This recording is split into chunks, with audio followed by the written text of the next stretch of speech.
ಇನ್ನು ಮುಂದಿನ ಮತ್ತೊಂದು ಸುದ್ದಿ, ಅದು ಕಾಂಗ್ರೆಸ್ ಪಾಳೆಯಕ್ಕೆ ಸಂಬಂಧಪಟ್ಟಂತದ್ದೇ ಸುದ್ದಿ. ಲೋಕಸಭೆ ಪ್ರಚಾರಕ್ಕೆ ಇವತ್ತಿನಿಂದ ಕಾಂಗ್ರೆಸ್ ಕಿಕ್ ಸ್ಟಾರ್ಟ್ ನೀಡ್ತಾ ಇದೆ. ಇವತ್ತಿನಿಂದ ಚುನಾವಣಾ ಪ್ರಚಾರಕ್ಕೆ ಅಧಿಕೃತವಾಗಿ ಕೈ ರಣಕಹಳೆ ಮೊಳಗಿಸ್ತಾ ಇದೆ. ಕೋಲಾರದ ಕುರುಡುಮಲೆ ದೇವಸ್ಥಾನದಿಂದ ಪ್ರಚಾರಕ್ಕೆ ಚಾಲನೆ ನೀಡಲಾಗುತ್ತೆ. ಸಿಎಂ ಸಿದ್ದರಾಮಯ್ಯ, ಡಿಸಿಎಂ ಡಿಕೆ ಶಿವಕುಮಾರ್ರಿಂದ ಪ್ರಚಾರಕ್ಕೆ ಚಾಲನೆ. ಪ್ರಜಾಧ್ವನಿ 2.0 ಹೆಸರಿನಲ್ಲೇ ಲೋಕಸಭಾ ಚುನಾವಣಾ ಪ್ರಚಾರ ನಡೆಸ್ತಾ ಇದೆ ಕಾಂಗ್ರೆಸ್.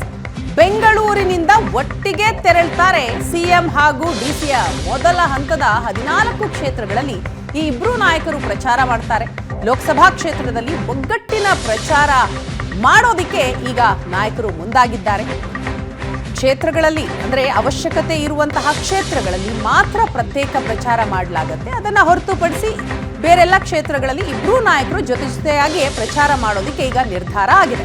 ವಿಧಾನಸಭಾ ಚುನಾವಣೆಯಲ್ಲೂ ಕುರುಡುಮಲೆಯಿಂದ ಪ್ರಚಾರ ಆರಂಭ ಮಾಡಲಾಗಿತ್ತು. ಈಗ ಮತ್ತೆ ಅದೇ ತಂತ್ರಗಾರಿಕೆಯನ್ನ ಬಳಸ್ತಾ ಇದ್ದಾರೆ.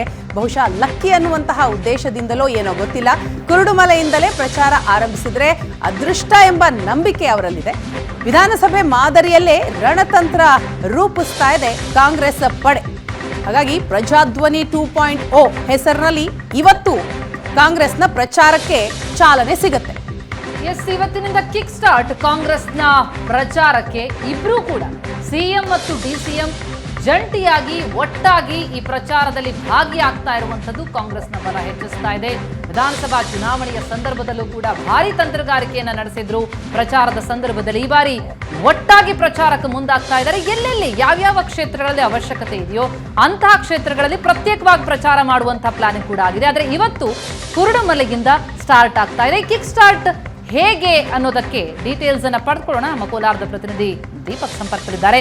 ದೀಪಕ್, ಮತದಾನಕ್ಕೆ ಇನ್ನೇನು 20 ದಿನ ಬಾಕಿ ಇದೆ. ಪ್ರಚಾರದ ಅಬ್ಬರ ಬಹಳ ಜೋರಾಗ್ತಾ ಇದೆ ಎಲ್ಲ ಪಕ್ಷಗಳಲ್ಲೂ ಕೂಡ. ಆದ್ರೆ ಕಾಂಗ್ರೆಸ್ ಪಾಲಿಗೆ ಕಿಕ್ ಸ್ಟಾರ್ಟ್ ಸಿಗ್ತಾ ಇರುವಂತದ್ದು ಇವತ್ತು.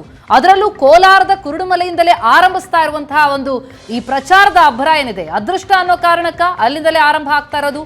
ಇಬ್ರು ಜಂಟಿ ನಾಯಕರು ಒಟ್ಟಾಗ್ತಾ ಇದ್ದಾರೆ ಅಂತಂದ್ರೆ ಯಾವ ರೀತಿಯ ಸಿದ್ಧತೆ ಕಂಡು ಬರ್ತಾ ಇದೆ ಅಂತ? ಖಂಡಿತವಾಗ್ಲೂ ಪ್ರತಿಮಾ, ಪ್ರತಿಯೊಂದು ಪಕ್ಷದವ್ರಿಗೂ ಕೂಡ ಕುರುಡುಮಲೆ ಗಣೇಶನ ದೇವಸ್ಥಾನ ಬಹಳಷ್ಟು ಶಕ್ತಿ ಕೇಂದ್ರವಾಗಿರ್ತಕ್ಕಂಥದ್ದು. ಯಾವುದೇ ಒಳ್ಳೆ ಕೆಲಸ ಮಾಡಬೇಕು ಅಂದರೂ ಸಹ ಇಲ್ಲೇ ಬಂದು ಎಲ್ಲ ಪಕ್ಷದ ಮುಖಂಡರು, ನಾಯಕರು ಕೂಡ ಭೇಟಿಯನ್ನು ಕೊಟ್ಟು ಪೂಜೆ ಸಲ್ಲಿಸಿ ಬಳಿಕ ಇಲ್ಲಿಂದ ಪ್ರಚಾರವನ್ನು ಆರಂಭ ಮಾಡ್ತಾರೆ. ಅದೇ ರೀತಿ ಈಗ ಪ್ರಜಾಧ್ವನಿಯ 2.0 ಯಾತ್ರೆ ಏನಿದೆ ಅದು ಕೂಡ ಇಲ್ಲಿಂದನೇ ಆರಂಭವಾಗ್ತಾ ಇರ್ತಕ್ಕಂಥದ್ದು ವಿಶೇಷ. ಇವತ್ತು ಬೆಳಿಗ್ಗೆ 11:30ಕ್ಕೆ ಸ್ವತಃ ಡಿಸಿಎಂ ಶಿವಕುಮಾರ್ ಮತ್ತು ಸಿಎಂ ಸಿದ್ದರಾಮಯ್ಯ ಮತ್ತು ಪರಮೇಶ್ವರ್ ಅವರ ನೇತೃತ್ವದಲ್ಲಿ ಇಡೀ ಮಂತ್ರಿಮಂಡಲ, ಅಂದರೆ ಕೆಲವು ಮಂತ್ರಿಮಂಡಲದ ಸಚಿವರು ಈಗ ಈ ಒಂದು ಪೂಜೆಯಲ್ಲಿ ಪಾಲ್ಗೊಳ್ತಾರೆ. ಪೂಜೆಯಲ್ಲಿ ವಿಶೇಷವಾಗಿ ಪೂಜೆಯನ್ನು ಸಲ್ಲಿಸಿ ಬಳಿಕ ಅಲ್ಲಿಂದಲೇ ಕೂಡ ಅಧಿಕೃತವಾಗಿ ಪ್ರಚಾರಕ್ಕೆ ಚಾಲನೆಯನ್ನು ಕೊಡ್ತಾರೆ. ಇವತ್ತಿನ ಮೊದಲನೇ ದಿನದಲ್ಲೇ ಮುಳಬಾಗಿಲಿನ ಟೌನ್ನಲ್ಲಿ ಅಧಿಕೃತವಾಗಿ ಚಾಲನೆಯನ್ನು ಕೊಟ್ಟಂಥ ಬಳಿಕ ಪ್ರಚಾರವನ್ನು ಹಮ್ಮಿಕೊಂಡಾಗಿದೆ. ಅಲ್ಲಿ ಸಭೆಯನ್ನು ಕೂಡ ಹಮ್ಮಿಕೊಳ್ಳಲಾಗಿದೆ. ಇದರ ನಡುವೆ ಪ್ರಮುಖವಾಗಿ ಮುಳಬಾಗಿಲಿನ ಟೌನ್ನ ಪ್ರಮುಖ ರಸ್ತೆಗಳಲ್ಲಿ ಕೂಡ ಸಂಚಾರ ಮಾಡುವಂಥ ಮೂಲಕ ಒಗ್ಗಟ್ಟು ಪ್ರದರ್ಶನ ಮಾಡುವಂತಹ ಎಲ್ಲ ಒಂದು ತಯಾರಿಯನ್ನು ಕೂಡ ಈಗ ಮಾಡಿಕೊಂಡಿರ್ತಕ್ಕಂಥದ್ದು. ಈಗ ಆಲ್ರೆಡಿ ಎಲ್ಲ ರೀತಿಯಾದಂತಹ ಪೂಜೆಗೆ ವ್ಯವಸ್ಥೆಯನ್ನು ಮಾಡಿಕೊಳ್ಳಲಾಗಿದೆ. 11:30ಕ್ಕೆ ಹೆಲಿಪ್ಯಾಡ್ನಿಂದ ನೇರವಾಗಿ RL ಜಾಲಪ್ಪ ಹೆಲಿಪ್ಯಾಡ್ಗೆ ಆಗಮಿಸ್ತಾರೆ HALನಿಂದ. ಬಳಿಕ ರೋಡ್ ಮೂಲಕ ನೇರವಾಗಿ ಕುರುಡುಮಲೆಯ ಗಣೇಶನ ದೇವಸ್ಥಾನಕ್ಕೆ ಭೇಟಿ ಕೊಟ್ಟು ಅಲ್ಲಿಂದ ಚಾಲನೆಯನ್ನು ಕೊಡಲಾಗಿದೆ. ಇದರ ನಡುವೆ ಇದೇ ವೇಳೆಯಲ್ಲಿ ಕೋಲಾರದಲ್ಲಿರ್ತಕ್ಕಂತಹ ಬಣ ಬಡಿದಾಟ ಏನಿದೆ ಅದನ್ನು ಕೂಡ ಶಮನ ಮಾಡಬೇಕು. ಯಾಕಂದರೆ DCM ಮತ್ತು CM ಇಬ್ಬರು ಕೂಡ ನಾವು ಒಗ್ಗಟ್ಟಾಗಿದ್ದೀವಿ, ಎಲ್ಲ ಕಡೆ ಪ್ರಚಾರಕ್ಕೆ ಹೋಗ್ತೀವಿ ಅನ್ನುವಂತಹ ಸಂದೇಶವನ್ನು ಕೊಡೋಕೆ ಹೋದರೆ ಮತ್ತೊಂದು ಕಡೆ ಇಲ್ಲಿ ಅವ್ರಿಗೆ ಯಾವುದೇ ಕಾರಣಕ್ಕೂ ಮುಜುಗರ ಆಗಬಾರ್ದು ಅನ್ನುವಂಥ ನಿಟ್ಟಿನಲ್ಲಿ ಕೋಲಾರದಲ್ಲಿ ಈಗ ಆಲ್ರೆಡಿ ಏನು ಬಣ ಇದೆ ಆ ಒಂದು ಬಣವನ್ನು ಒಂದು ಮಾಡತಕ್ಕಂಥ ಪ್ಲ್ಯಾನನ್ನು ಇಲ್ಲಿನ ಉಸ್ತುವಾರಿ ಸಚಿವ ಬೈರತಿ ಸುರೇಶ್ ಅವರು DCM ಮತ್ತು CMಗೆ ಮಾಹಿತಿಯನ್ನು ಕೊಟ್ಟಿರ್ತಕ್ಕಂಥದ್ದು. ಯಾಕಂದರೆ ಇದುವರೆಗೂ ಕೂಡ KH ಮುನಿಯಪ್ಪ ಮತ್ತು ಅವರ ಪುತ್ರಿ ಶಾಸಕಿ ರೂಪಕಲಾ ಅವರು ಕೂಡ ಅಧಿಕೃತವಾಗಿ ಅಭ್ಯರ್ಥಿ ಗೌತಮ್ ಪರವಾಗಿ ಪ್ರಚಾರಕ್ಕೆ ಬಾರದೇ ಇರುವಂಥದ್ದು ಮುನಿಸು ಇಲ್ಲಿ ಎದ್ದು ಕಾಣಿಸ್ತಾ ಇದೆ. ಅಭ್ಯರ್ಥಿ ಗೌತಮ್ ಎಷ್ಟೇ ಬಾರಿ ಮನವಿ ಮಾಡಿದ್ರು ಅವರು ಬಂದಿಲ್ಲ ಅಂದರೆ ಇದು ಒಂದು ರೀತಿಯಾಗಿ ಎಲ್ಲಿ ನಮಗೆ ಮುಜುಗರಕ್ಕೆ ಈಡಾಗುತ್ತೋ ಅನ್ನುವಂಥ ನಿಟ್ಟಿನಲ್ಲಿ ಇವಾಗ ಎಲ್ಲ ರೀತಿಯಾದಂಥ ಸಿದ್ಧತೆಗಳನ್ನು ಮಾಡ್ಕೊಂಡಿದ್ದಾರೆ.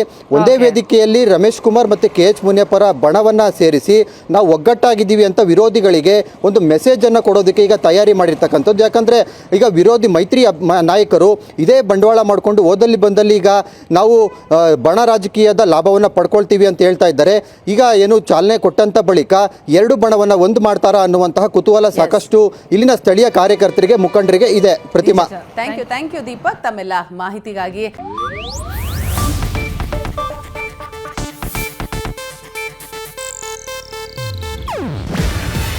ಇದು ಏಷ್ಯಾನೆಟ್ ನ್ಯೂಸ್ ನೆಟ್ವರ್ಕ್ ಪ್ರಸ್ತುತಿ.